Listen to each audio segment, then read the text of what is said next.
sponsorerad av Finlands FN-förbund, och vi talar om hållbarhet och jämlikhet.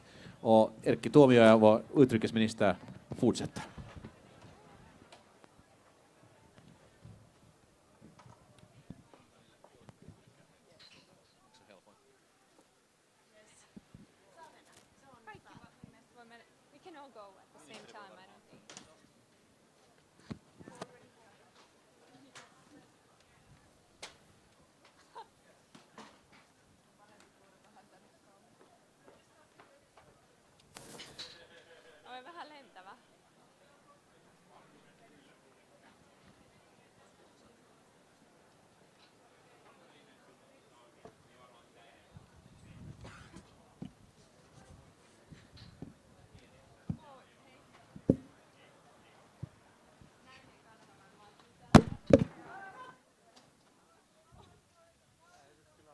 Well, I think we need some time. We will about to start quite quickly.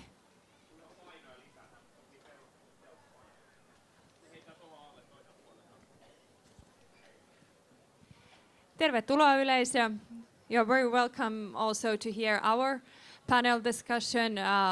Please have a good seat. I think we have in front quite many places still left. So everybody there, don't be shy. Please come and listen, because we will have a very interesting discussion about the world we want and mostly the world that we deserve. Our discussion is with the UNDP and Minister for Foreign Affairs of Finland. I'm really pleased, and it's a great honor for me to lead this panel discussion. I will very shortly start with the post-2050 agenda. What do we mean by that? In 2000, world leaders promised to have extreme poverty by 2015 with the global plan called Millennium Development Goals. As the deadline for reaching the goals approaches, the United Nations led a consultation underway. The global debate is accelerating to shape the world's future development framework beyond 2015. What kind of goals should we set? How do we fight poverty and ensure human rights in the most effective way? What kind of world do we want? To answer these questions, our panelists will look at the urgent global development challenges as well as the role of human rights in the new development agenda. First, I would like to introduce, probably don't need any introduction, our Minister for Foreign Affairs, Mr. Erkki Tuomioja.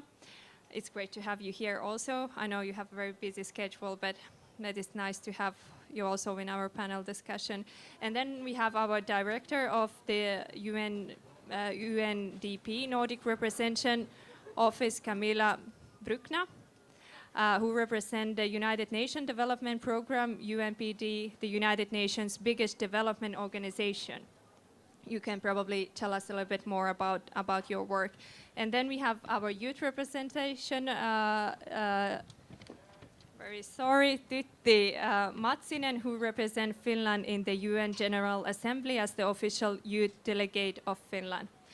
I will give now the microphone to you, and I'm really sorry about the wind. It's actually much more worse here than probably over there to you. But my first question goes to Camilla Brückner.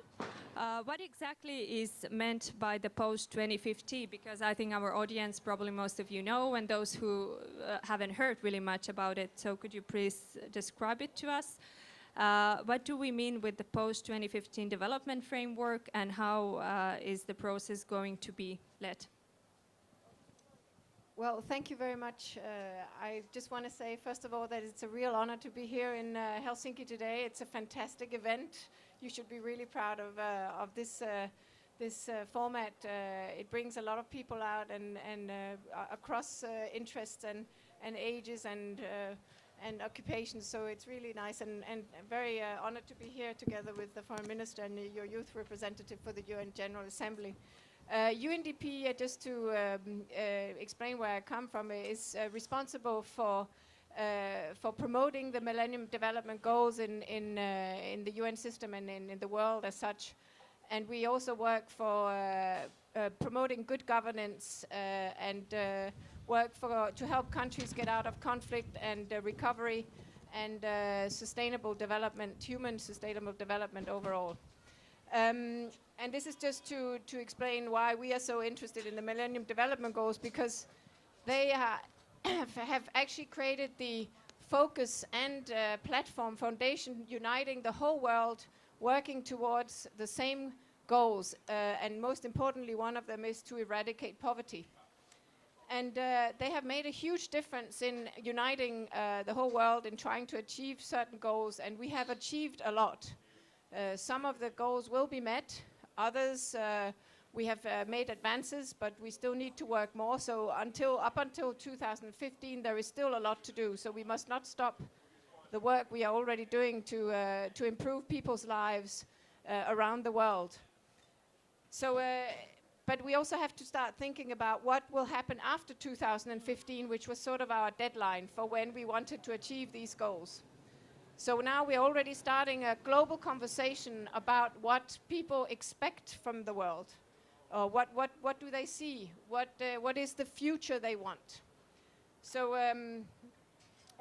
we have to accelerate action on the current targets we have set ourselves, but we also have to think about where do we still need to do some work? Where did the old Millennium Development Goals not achieve or did not include important things such as equality, other things like climate change, and extreme poverty is of course at the heart of it, and should be maybe next time the goal should be to eliminate extreme poverty and not just eradicate it.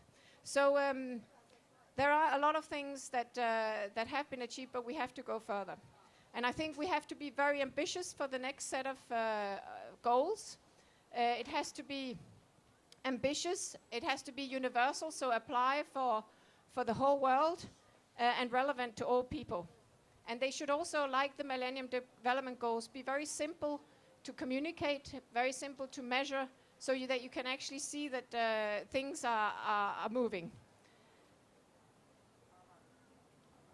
In the UN, we decided, before starting to decide what goals we should have, it was important to hear the people about what they wanted. So we have organized debates all over the world in 100 countries so far, where we are making sure that we are getting out to marginalized groups who don't normally have a voice in the debate. So that means especially women, youth, people with disabilities, other marginalized groups, so that they can say what they wish. And we are compiling all these opinions to present to the politicians when they have to negotiate the new framework within the UN.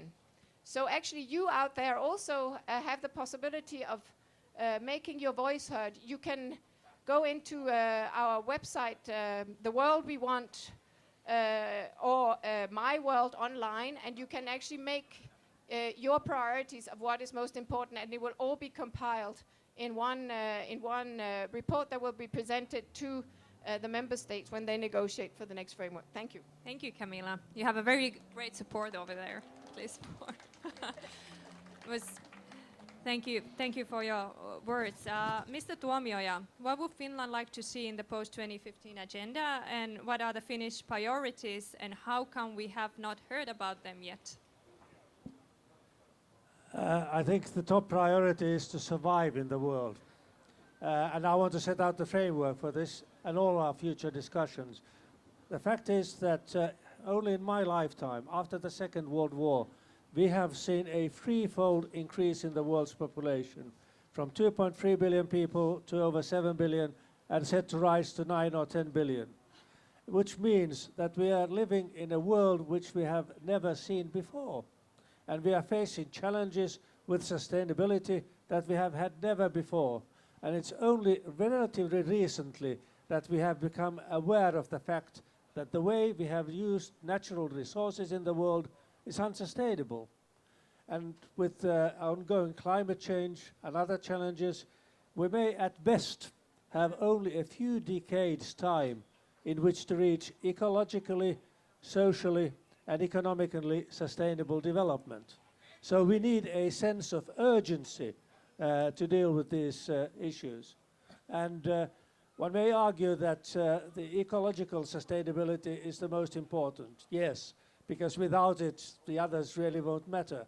But at the same time, we have to recognize that we are not going to achieve ecologically sustainable development without social and economic sustainability. And this is also what the work on the Sustainable Development Goals will be about. And we should finalize them in 2015.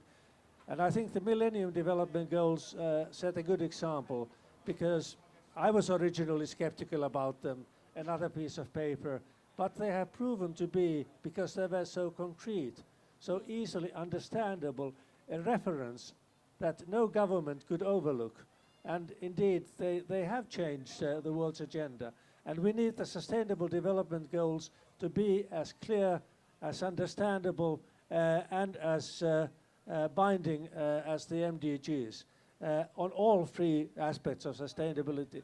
There is at the moment in the world some tensions between those who put priority on the ecological agenda and those who put priority on the social agenda, eliminating poverty. But there is no contradiction between them at all.